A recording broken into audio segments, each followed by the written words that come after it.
بسم الله الرحمن الرحيم. إذا زلزلت الأرض زلزالها وأخرجت الأرض أثقالها وقال الإنسان ما لها يومئذ تحدث أخبارها بأن ربك أوحى لها يومئذ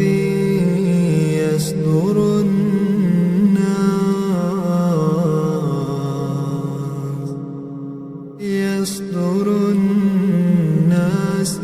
أشتاتا ليروا أعمالهم فمن يعمل مثقال ذرة خيرا يره ومن